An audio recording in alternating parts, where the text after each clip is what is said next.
அன்பு பெரியோர்களே, அருமையான சகோதர சகோதரிகளே, எனது அன்பான மாணவ செல்வங்களே, வணக்கம். இன்றைய தின குறள் பதிவு குறள் 42 5வது அதிகாரம் இல் வாழ்க்கை.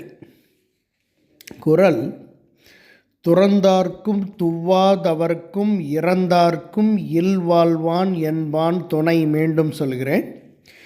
துறந்தார்க்கும் துவாதவர்க்கும் இறந்தார்க்கும் இல்வாழ்வான் என்பான் துணை. சுருக்கம்: மனித வாழ்வில் கைவிடப்பட்டவர்களை காப்பதே இல்லறம். இதன் சொற்பொருள் பாருங்க. துறந்தார்க்கும் உலக பற்றை நீங்கியவர்க்கும், துவாதவர்க்கும் வறுமையில் வாடியவர்க்கும், இறந்தார்க்கும் இறந்து போனவர்க்கும் இல் வாழ்வான் பெற்றோர் மனைவி பிள்ளை என கூடி இல்லத்தில் நல்ல அறம் செய்து வாழ்பவன் என்பான் எவனோ அவனே.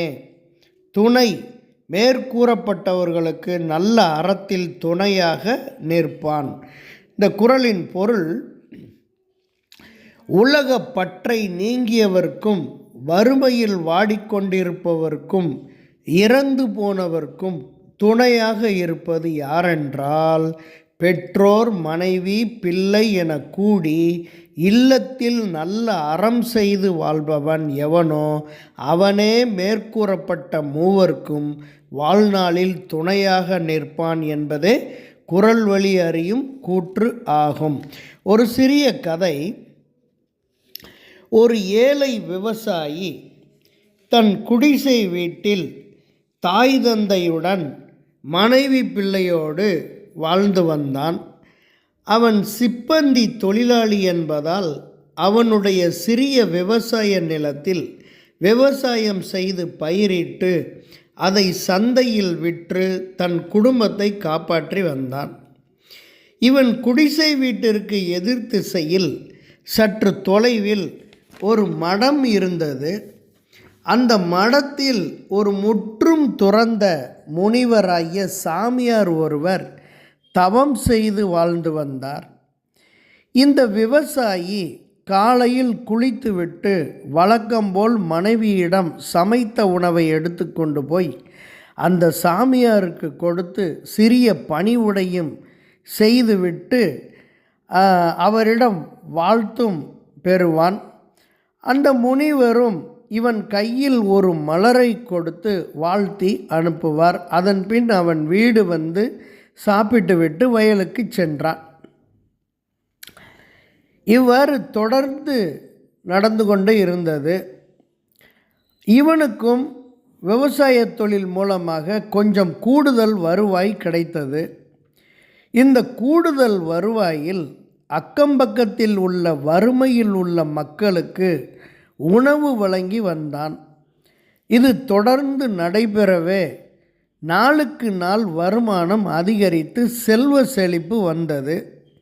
அதிகமான அளவு வறுமையில் வாடுபவர்களுக்கு உதவிகள் செய்து தனக்கு பண்ணையாட்கள் பணி கொடுத்தும் வாழச் செய்தான். திடீரென ஒரு நாள் மடத்தில் உள்ள சாமியார் இவனை கூப்பிட்டு, அப்பா, எனக்கு ஆயுள் முடிந்து விட்டது. நாளைய தினம் என் உயிர் பிரிந்தவுடன் இதே இடத்தில் வந்து எனக்கு ஒரு ஜீவ சமாதியை கட்டி அதனுள் என்னை அடக்கம் செய்துவிடு. நாள் தவறாமல் நீ எப்பொழுதும் காலையில் என்னிடம் வருவது போலவே தினமும் வந்து என் சமாதி மீது ஒரு பூவையும் விளக்கையும் மட்டும் ஏற்றி வைத்து செல் என்று சொன்னார். அவனும் அது புரியாமல் தலையாட்டிவிட்டு வீடு சென்றான். மறுநாள் காலை மடம் சென்றிருந்த பொழுது முனிவரின் உயிர் பிரிந்திருந்தது. அவர் சொன்னபடியே ஜீவசமாதி அமைத்து அதன் மீது ஒரு மலர் வைத்து ஒரு அணையா விளக்கையும் ஏற்றி வைத்து வழிபட்டு வந்தான். நாளுக்கு நாள் செல்வந்தரானான். வள்ளுவனின் குறள்படி துறந்தார்க்கும் வறுமையில் உள்ளவர்க்கும் இறந்தார்க்கும் துணை நின்றான் என்பது இந்த கதை ஒரு சான்றாக அமைகிறது. நன்றி. மு. சமுத்திரம், ஆசிரியர்.